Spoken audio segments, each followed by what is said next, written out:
strength. But the moment you believe that, peace disappears. The truth is, you were never designed to manage life alone. You were created to trust, to lean, and to surrender. God does not ask you to figure everything out. He asks you to trust Him even when nothing makes sense. When you worry, it doesn't mean you lack faith.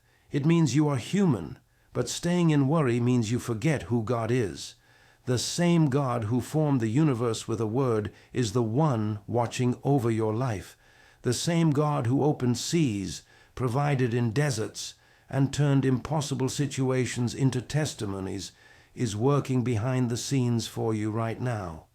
Even when you don't see movement, heaven is never silent. Some of the greatest breakthroughs happen when nothing seems to be happening. While you are waiting, God is arranging. While you are confused, God is aligning. While you are praying in tears, God is preparing answers you cannot yet imagine. Delay is not denial, silence is not absence, and closed doors are not rejection, they are protection. Worry drains your strength, but trust restores it. When you choose faith over fear, something shifts inside you.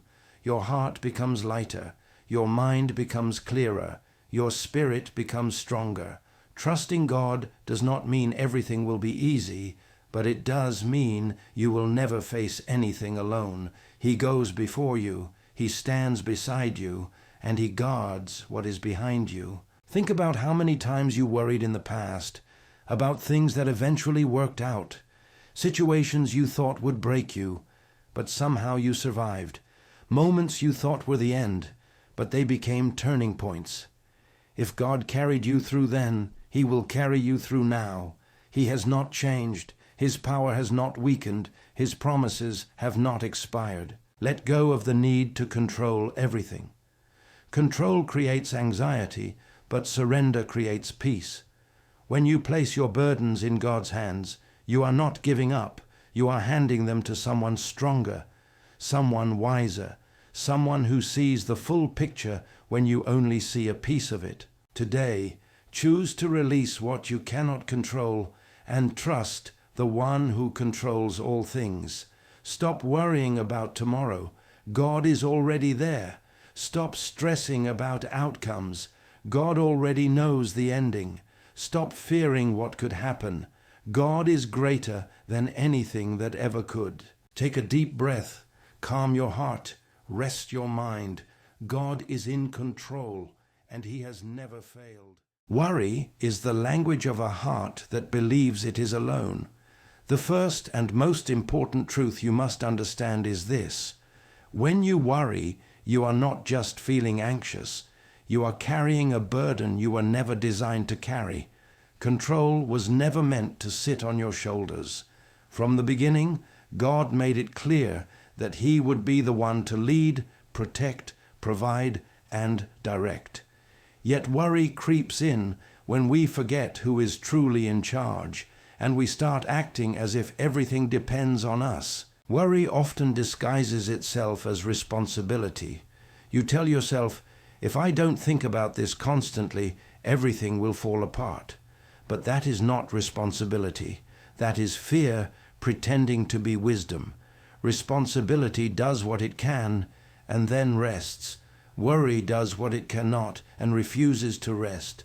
The moment you cross from action into anxiety, you have stepped out of trust and into self-reliance. And self-reliance is exhausting because you were never built to be your own God.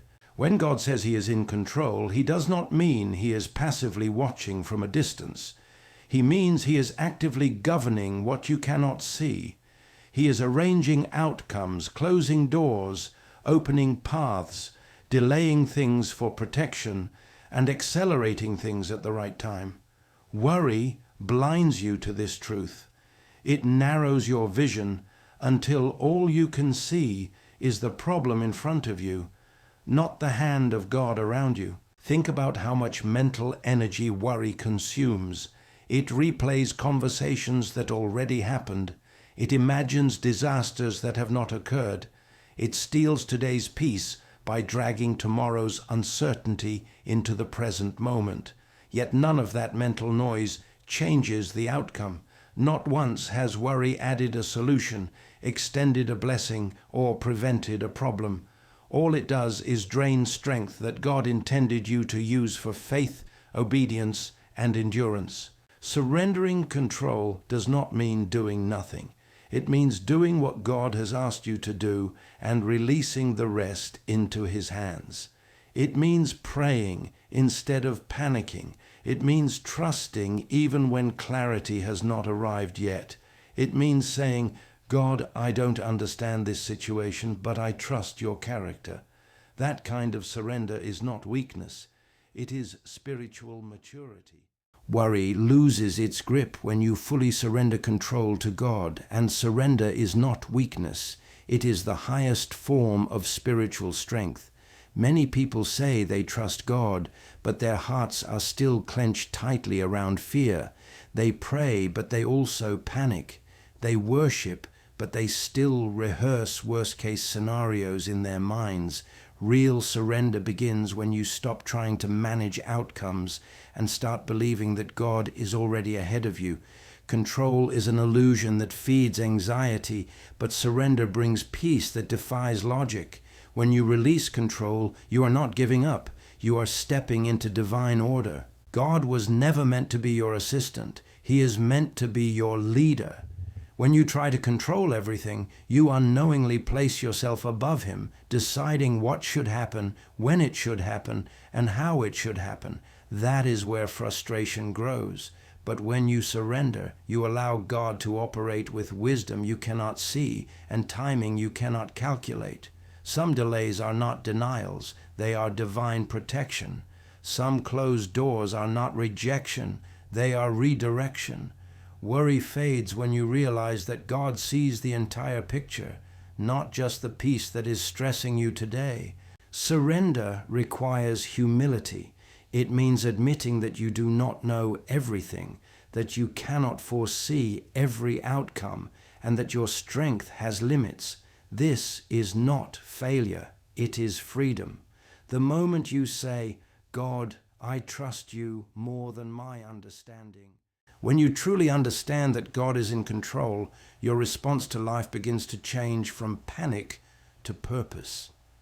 The third key point is this: trust is proven not by words, but by surrender in action. Many people say they trust God, but their daily habits reveal constant fear, control, and anxiety. Real faith shows up when you stop trying to manage everything and start aligning your choices with God's peace. Trust is not passive. It is an active decision to place outcomes in God's hands while you remain obedient in your responsibilities. Surrender does not mean doing nothing. It means doing what you can do without carrying what only God can handle. Too many believers exhaust themselves trying to solve problems that were never meant to be carried by human strength alone. God never asked you to be the source. He asked you to be the vessel.